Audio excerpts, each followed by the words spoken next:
नमस्कार दोस्तों, class twelfth में हम इंग्लिश का एक चैप्टर पढ़ने वाले हैं आज। इसका नाम है फ्लेमिंगो। पोइट्री का सेक्शन है ये। तो पाठ का नाम है यानी पोएम का नाम है द थिंग ऑफ ब्यूटी। इसको लिखा है जॉन कीट्स ने। तो इसके अंदर हम आज इंट्रोडक्शन और कुछ समरी के बारे में पढ़ेंगे, ठीक है। तो उम्मीद करता हूँ ये आपको बहुत ही ज़्यादा बेनिफिट यानी फ़ायदा देगा। तो पढ़ना शुरू करते हैं। तो लिखा है a thing of beauty is a poem written by John Keats. A thing of beauty जो है, ये जो कविता है इसे जॉन कीट्स के द्वारा लिखा गया है। John Keats was born in London in 1795। तो जॉन कीट्स का जन्म लंदन में 1795 में हुआ था। His parents died when he was only 15। इनके माता पिता की मृत्यु हो गई थी जब ये मात्र 15 वर्ष के थे। He became an apprentice to a surgeon. तो ये एक सर्जन मैंने डॉक्टर बनना चाहते थे। And but he was interested in poetry. लेकिन इनका जो ज़्यादातर दिलचस्पी थी वो कविताओं को लिखने में थी। तो a thing of beauty is an excerpt from this longer poem. तो ये जो थिंग ऑफ ब्यूटी है, इनकी एक जो लंबी कविता थी इंडीमियोन, उनमें से ली गई है। अकॉर्डिंग टू द पोएट, कवि के अनुसार ए thing of beauty is a source of Joy for ever. इस पार्ट में यही मैसेज दिया गया है कि कोई भी सुंदर सी चीज़ होती है वो हमें खुशी प्रदान करती है, सदियों के हमेशा खुशी प्रदान करती है। The sun, the moon, the tree, musk, roses and daffodils are all object of beauty.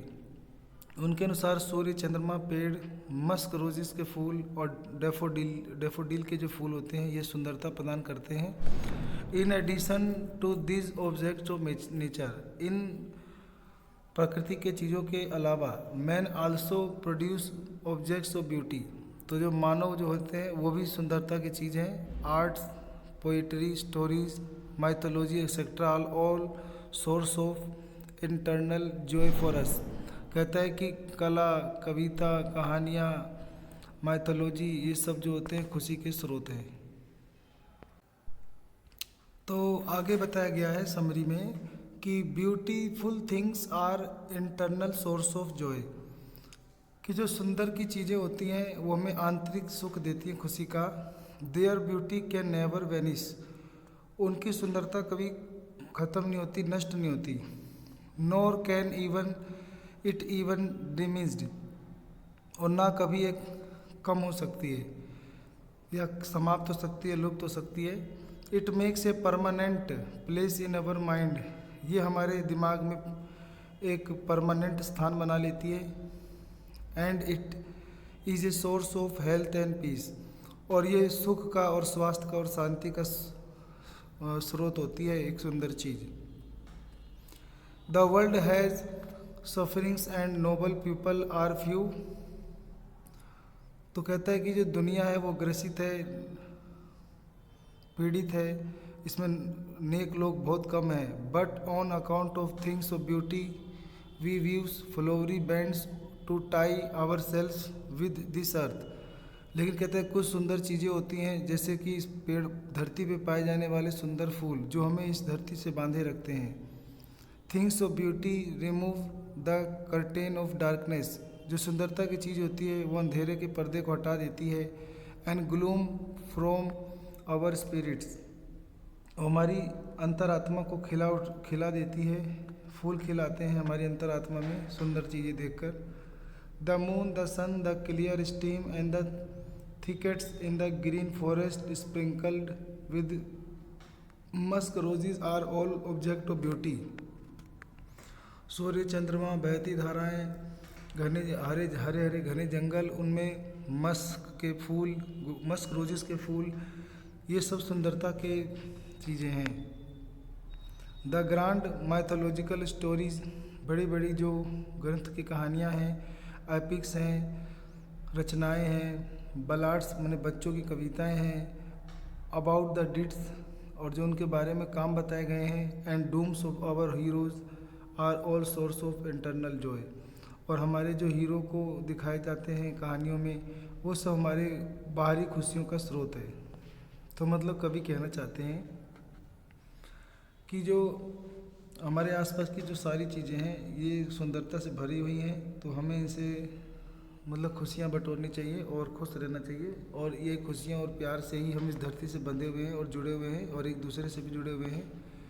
ए तो यहाँ से पहला पोएम वो लिखते हैं, ए thing of I beauty is a joy for ever, it loveliness increases, it will never pass into nothingness but will keep a बोवर quiet for us and A sleep full of sweet dreams and health and quiet breathing। तो बहुत ज़्यादा चीज़ लिखा था। इसमें लिखा है, the poet John Keats was a natural lover who loves beauty in any form. He expresses his love for beautiful object by saying that they are a source of internal joy and pleasure. Their beauty keeps on increasing with the passage of time and it does not fade away. The beauty that a beautiful thing provides is eternal. The imprint it leaves on our mind is indelible. Thus, its loveliness can never fade away or die out. Beauty, according to the poet, is not ephemeral but eternal.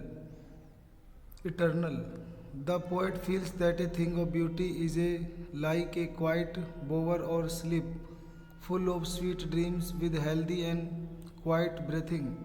A beautiful thing not only provides peace and serenity, but refresh and relax us by driving away aggression and restlessness.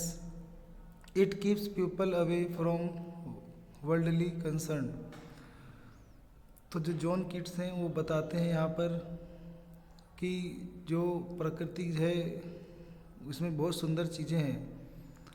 तो he express is love for beautiful object.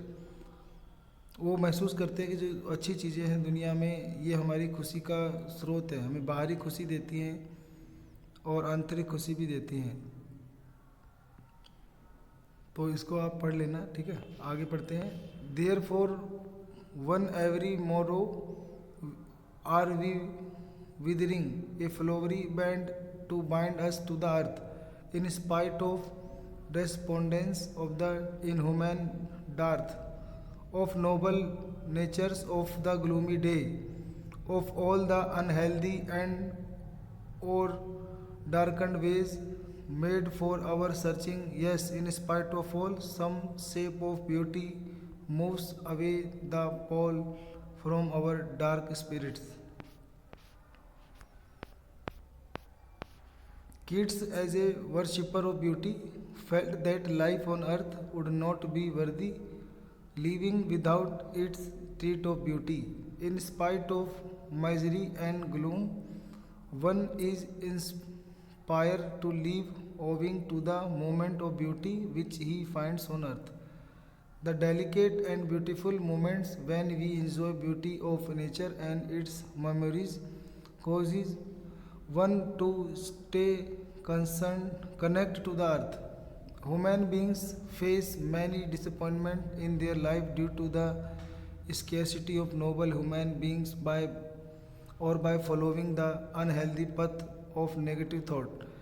Still there comes a ray of hope when we look at some beautiful object, as it takes away the covering of negativity from one's mind and fills it with optimism। This helps us shed sadness from our minds। Alliteration यहाँ पे बताया है, of noble nature. Such the sun, the moon, tree old and young, sprouting a shady bone for simple sheep, and such are daffodils with the green world they live in and clear rills that for themselves a cooling covert make against the hot season the mid forest break, rich with a sparkling of fair musk roses bloom। The beautiful nature is full of the bountiful nature is full of beautiful objects like sun, the moon, tree, whether old or young, which provide shade to everyone. The daffodils that bloom in the forest, the clean stream that provides cooling effect in the area where they are found against the hot season and make everyone feel comfortable. The mid-forest fern and musk roses also have the same effect on us and give us mental peace and calmness. आगे यहाँ पे alliteration के बारे में दिया है. Such the sun the moon themselves a cooling covert make. यहाँ पे लिखा है and such too is the grandeur of the domes we have imagined of the mighty dead, all lovely tales that we have heard or read, and endless fountains of immoral drink pouring unto us from the heavens brink. John Keats now describes the literary beauty, the beauty which is found in the tales of image mighty and powerful people who are no more in this world now. The stories of their bravery which we have heard or read inspire us to be brave and courageous like these people. All the beautiful things have been compared to the immortal drink which is being poured to us straight from the heaven. Hyperbola यहाँ पे इस्तेमाल हुआ है an endless fountain of the immortal drink, और metaphor का इस्तेमाल यहाँ हुआ है fountain of immortal drink. The beautiful object have been compared to the drink, and as we relish the drink as so as nature beautiful natural object. तो मैंने इसको पूरा भी इंग्लिश में ही पढ़ दिया है, आप इसको समझ गए होंगे उम्मीद करता हूँ. ठीक है, तो यहाँ पर कुछ और भी चीज़ें जो हैं वो बताई गई हैं, वो ही बता देता हूँ.